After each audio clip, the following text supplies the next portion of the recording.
오늘 성경 말씀은 사사기 3장 12절에서 15절입니다. 온니엘을 시작으로 이스라엘 사사들의 이야기가 시작되고 있습니다. 그것이 오늘 본문 12절 상반절입니다. 이스라엘 자손이 또 여호와의 목전에 악을 행하니라. 그런데 오늘 이야기의 주인공인 사사 에훗의 시작 부분에 이 이야기를 시작하는 배경에 대한 설명이라든가 그 시대의 국제적 상황이라든가 혹은 주인공으로 등장할 사사의 집안 환경이라든가 하는 구체적인 부연 설명은 전혀 없습니다.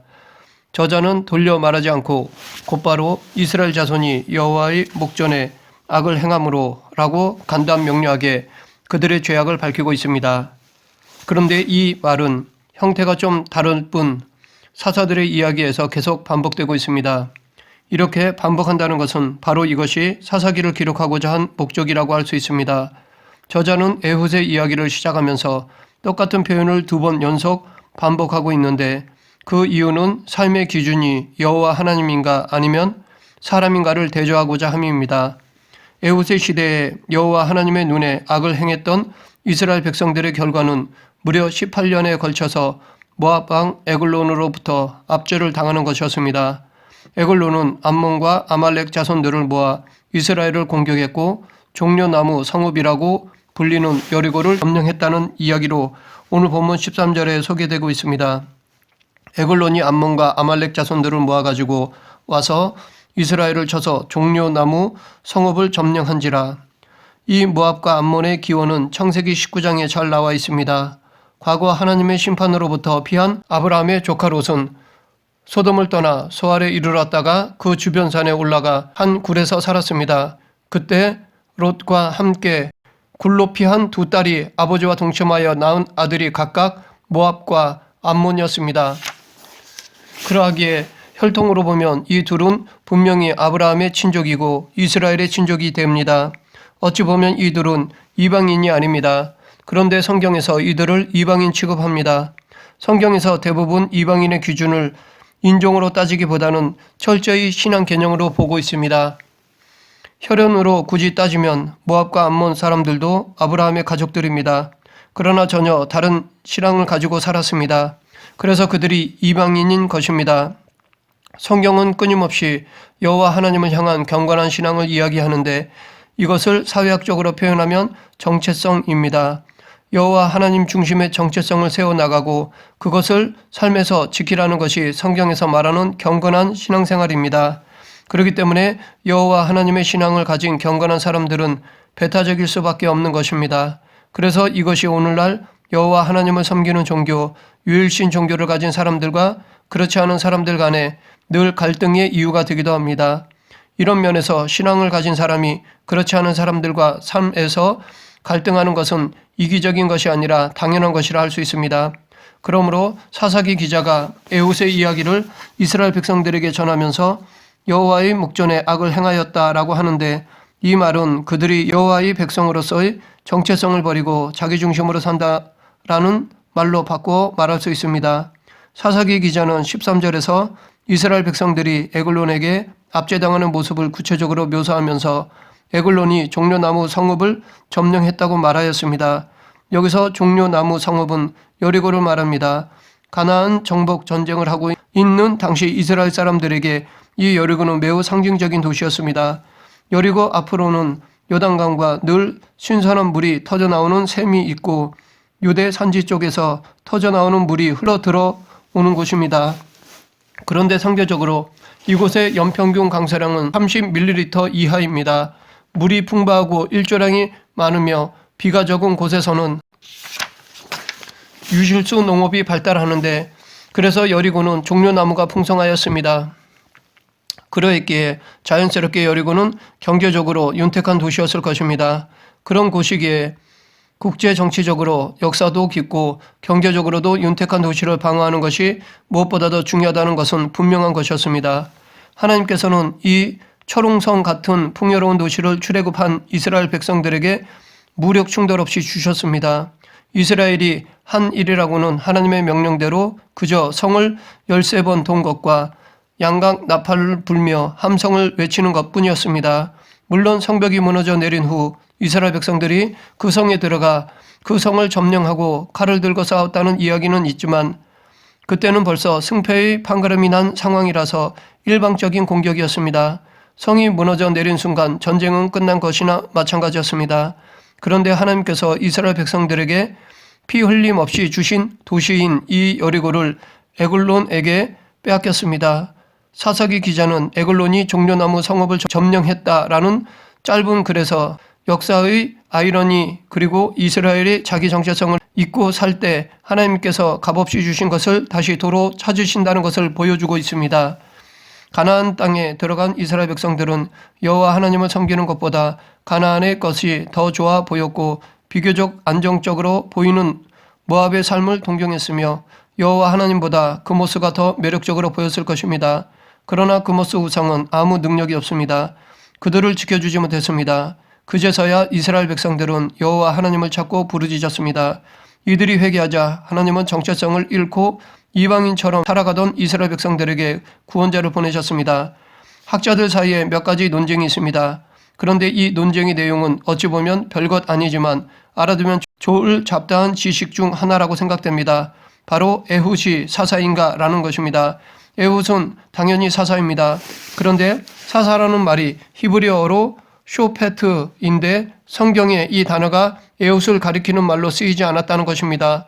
뿐만 아니라 이 히브리어 어근의 의미가 재판하다입니다. 그런데 에훗의 이야기에는 이 어근을 사용하는 재판하다 또는 의사결정을 하다라는 말조차도 나오지 않았습니다. 성경에서는 하나님께서 보내주신 사람 에훗을 사사가 아니라 구원자라고 부르고 있습니다. 그러니 에훗을 사사라고 부를 수 있겠느냐라는 것입니다. 그러나 다른 사사들도 사사라고 불린 적이 없습니다. 그런데 이보다 더 주의 있게 보아야 할 것이 있습니다. 그것은 그가 베냐민 사람 왼손잡이라는 것입니다. 베냐민은 야곱의 막내 아들 요셉의 동생입니다. 베냐민은 하나님의 보호함을 받는 아들이라는 뜻입니다. 그런데 사사기에서는 에훗을 벤 하야민이라고 부릅니다.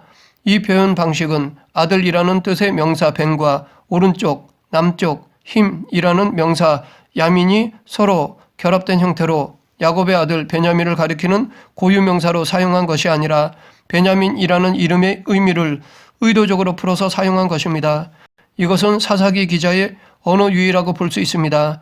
일부러 베냐민 지파를 떠올리는 표현을 사용하기보다는 베냐민이라는 이름이 갖는 여러 가지 다른 의미를 떠올리게 하면서 그 다음 표현을 강조하려고 했기 때문입니다.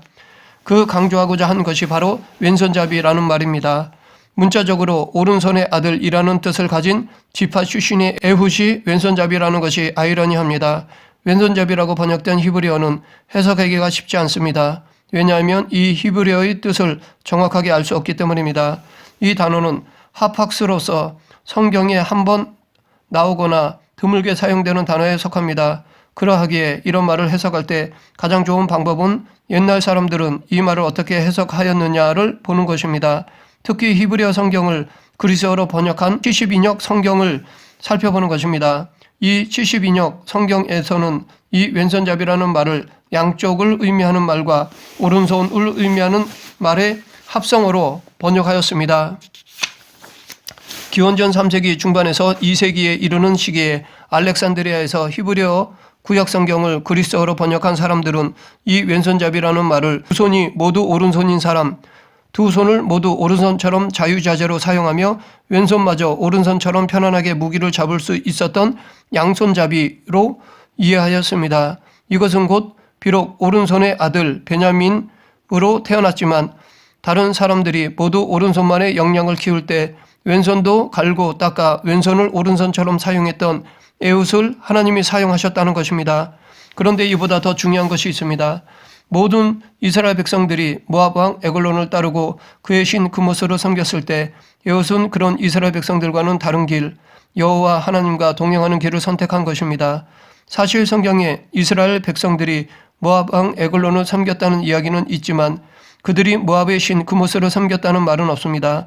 그러나 고대 풍습을 보면 고대 사회에서 강력한 다른 국가를 섬길 때는 자연스럽게 임금과 신하의 관계로 형성되었습니다. 이스라엘이 모압 왕 에글론을 18해 동안 섬겼다면 자연스럽게 18년 동안 이스라엘이 신하가 된 입장으로서 모압 왕 에글론을 자신들의 최고의 왕으로 삼고 살았던 셈입니다. 이렇게 신화가 된 나라의 몇 가지 의미가 있는데, 하나는 때맞춰 공물을 보내는 것이고, 또 다른 하나는 그 나라 최고의 신을 자기 나라의 신정에 두고 아침 저녁으로 그 신을 위해서 제의를 행하는 것이었습니다. 이것은 우리의 신도 있지만 주인 삼은 나라의 신이 우리의 신보다 더 강하다는 것을 인정하는 제의였습니다. 그러하였기에 이스라엘 백성들도 모압의 압제 아래 더 이상 살 수 없어서 여호와께 부르짖기 전 18해 동안 모압의 신 그모스를 섬겼을 것입니다. 그러나 에훗은 달랐습니다. 이 에훗이라는 이름의 의미는 어디에 라는 뜻의 히브리어 에와 영광, 힘이라는 의미의 후드가 합쳐진 이름으로 영광이 어디에 있는가, 힘은 누구로부터 나오는가 라는 뜻입니다. 에훗의 이름을 통해서 알 수 있듯이 당시 사람들은 좀 더 문명화되고 안정적인 삶과 생존을 위해서 모압의 신 그모스를 선택했지만 에훗은 달랐습니다. 진정 참 평강 기쁨은 오직 여호와 하나님으로부터 온다는 믿음을 가지고 있었습니다. 그리고 그 믿음으로 에글론을 죽이기 위해 요단강을 건넜던 것입니다. 에훗이 요단강을 건너 모압 땅으로 들어가는 표면적인 명목은 모압 왕 에글론에게 공물을 바치는 것이었지만, 정작 이때 에훗은 길이가 한 규빗 되는 좌우의 날성 칼을 가지고 갔습니다. 그런데 여기에 흥미로운 표현 하나가 있습니다. 에훗이 에글론에게 갈 때 그의 오른쪽 허벅지 옷 속에 칼을 찼다는 것입니다. 고대 벽화를 보면 사람들 모두 왼쪽 허리에 칼집이 오도록 칼을 찼습니다. 왜냐하면 왼쪽 허리에 칼을 차야지만 오른손으로 그 칼을 뽑을 수 있기 때문입니다. 그런데 에훗이 오른쪽 허벅지 옷 속에 칼을 찼다는 것은 그가 왼손도 잘 쓰는 사람이었다는 것을 보여줍니다. 반면에 성경에서는 모압 왕 에글론을 매우 비둔한 자라고 표현하고 있습니다. 우리말의 어감상 비둔하다라는 말에는 미련하고 제 한 몸 가누지 못할 것 같은 이미지가 담겨 있습니다. 그런데 이 말은 살찌고 튼튼한 이라는 뜻입니다. 우리가 생각하는 비둔한 것과는 거리가 있습니다. 또한 이 말은 사람에게 사용되지 않고 가축이나 곡식에 사용된 말입니다. 이렇게 사람에게 사용된 사례는 성경에서 여기뿐입니다. 한 예로 애굽의 바로 왕이 7년간의 풍년을 예고하는 꿈을 꾸었을 때 나일 강가에서 아름답고 살찐 7 암소가 올라오는 꿈에서 여기서의 비둔한이라는 말을 썼습니다. 또한 한 줄기에 무성하고 충실한 7 이삭이 나올 때도 이 비둔한이라는 말을 썼습니다. 이 에글론이라는 이름에는 히브리어 에겔이라는 말이 숨어 있습니다. 이 에겔은 송아지를 의미합니다. 그래서 에글론이라는 이름의 뜻을 소라고 말하기도 합니다. 또한 에훗이 에글론에게 곡물을 가져가는 장면에서 곡물을 바칠 때라고 말하고 있는데, 이 말은 히브리어로 하나님의 성막과 성전에 제의를 드리기 위해 제물을 가져갈 때 쓰는 표현입니다. 그래서 성경 해석자들 중에는 에글론에게 곡물을 바치러 갔다는 말을 두 가지로 해석합니다. 하나는 당시 이스라엘 백성들이 모압 왕을 마치 신을 떠받들듯이 섬겼다는 것입니다. 그래서 아마 이 곡물은 모압 왕이 아니라 모압의 신 그모스에게 주는 선물일 수도 있다는 것입니다. 당시 고대 팔레스틴 지역에서는 신과 그 신이 다스리는 나라의 왕을 하나로 보았기 때문에 이런 표현을 사용하였다고 주장합니다. 그렇다면 에글론 왕 혹은 그모스를 이스라엘의 신인 것처럼 섬기던 타락한 이스라엘 백성들의 모습을 보여주기 위해서 사사기 기자가 일부러 제2에 사용되는 표현을 사용했다고 말할 수 있습니다. 다른 하나는 에훗이 마치 살찌고 튼튼한 송아지를 잡아서 하나님께 제사를 드리듯 에글론을 죽일 것이라는 것입니다. 18절은 에훗이 에글론에게 곡물을 바친 후에 일어난 일입니다. 곡물을 바치고 나서 에훗은 에글론이 있던 왕궁을 떠나 가나안 땅으로 돌아오던 중에 곡물을 메고 온 자들을 보냈습니다. 이 모습은 에글론을 죽이겠다고 요단강을 건널 때와는 전혀 다른 모습입니다. 오른쪽 허벅지 속옷에 칼을 차고 모압에 다녀왔지만 아무것도 바뀐 것이 없었습니다. 요단강을 건너 다시 돌아갈 때 길갈 근처 돌 뜨는 곳에서 에훗의 마음이 바뀌었습니다. 왜 그의 마음이 바뀌었는지, 왜 그곳에서 돌아와 다시 에글론에게 가게 되었는지는 성경에 나와 있지 않습니다. 하지만 이 이유에 대해 대략 추측해 볼 만한 것이 있습니다. 돌 뜨는 곳에 대해 혹자는 이곳을 채석장으로 보기도 합니다. 그런데 이 단어의 원래의 의미는 신의 임재를 상징하는 돌들이라는 뜻입니다. 그렇기에 아마도 에훗은 과거 여호수아가 요단강을 건널 때 하나님께서 요단강물을 쌓이게 하시고 백성들이 마른 땅을 건너가면서 법궤를 메고 있던 제사장들이 서 있던 곳에서 12개의 돌들을 가져와서 길갈에 세웠던 바로 그 돌들이었다고 볼 수 있습니다. 그 돌탑을 보면서 에훗은 애굽 땅에서 강제 노역을 하고 광야를 떠돌던 우리 조상들은 군사적인 힘과 능력이 없었는데도 하나님 때문에 이 요단을 건너고 여리고와 이 땅을 차지했는데 지금 우리는 그 하나님을 버리고 오히려 모압 왕 모압의 신을 섬기고 있구나. 그리고 하나님께서 우리를 위해서 싸우신다는 상징과도 같은 여리고마저도 빼앗겼구나. 하나님의 눈, 하나님의 기준이 아니라 우리의 눈, 우리의 기준이 만들어낸 결과라는 것이 이렇게 비참하구나. 게다가 호기롭게 칼을 차고 에글론 앞까지 갔지만 결국 곡물만 바치고 그냥 돌아온 내 자신이 여호와의 손이 강하다라는 것을 아직도 의심하였구나 라고 생각하였을 것입니다. 그래서 그는 다시 에글론을 찾아갔던 것입니다. 길갈에서 돌아온 에훗이 에글론에게 은밀한 일을 아뢰겠다고 하자 이 말을 들으러 가까이 오는 에글론에게 에훗은 왼손을 뻗어 오른쪽 허벅지에 차고 있던 칼을 뽑아 찔렀습니다. 에훗의 왼손이 움직였을 때 에글론은 아무런 의심을 하지 않았을 것입니다. 왜냐하면 무기를 잡는 손은 오른손이지 왼손이 아니었기 때문입니다. 그러나 에글론이 몰랐던 사실은 에훗이 왼손을 오른손처럼 사용할 수 있는 사람이었다는 것입니다. 에훗이 나간 후 에글론이 다락방에서 아무런 인기척이 없자 신하들은 그가 발을 가린다고 생각하였습니다. 이 표현은 쉰다, 낮잠을 잔다라는 의미로 보기도 하고 용변을 본다라고 보기도 합니다.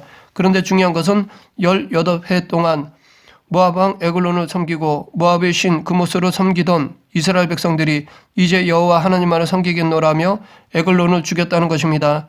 모압 사람들이 복수를 하기 위해서 요단강을 건너 가나안 땅으로 들어왔습니다. 그러나 이미 여호와 하나님께서 이스라엘의 편이셨습니다. 하나님께서 싸우시는 싸움에 10,000명이 넘는 모압의 군사들은 그저 낙엽과 같은 존재일 뿐이었습니다. 에훗의 명령으로 이스라엘 백성들은 모압과 전쟁하는 한편 이들이 퇴각하지 못하도록 요단강 나루터를 장악하고 지켜 섰습니다. 그 자리에서 모압의 용사 약 1만 명을 죽였습니다. 이 짧은 에훗의 이야기에 손이라는 히브리어 야드가 자주 사용됩니다.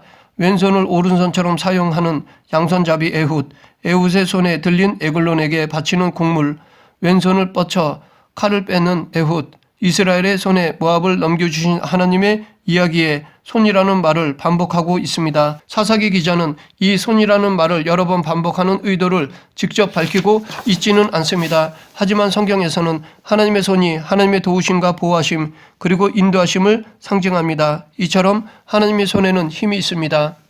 말씀을 맺겠습니다. 에훗이 이스라엘의 구원자로 부름을 받기에 합당한 이유가 있었다면 이 사람은 오직 하나님께만 영광을 돌리고자 하는 신앙을 갖고 있으면서 언제라도 하나님을 위해서 싸울 준비가 되어 있는 훈련된 양손을 가진 사람이었기 때문입니다. 물론 근본적으로 보면 이마저도 하나님께서 미리 그를 훈련시킨 것이라 봅니다. 하지만 이것은 하나님 편에서인 것이고 우리 편에서는 의지적으로 훈련하여 준비하는 것입니다.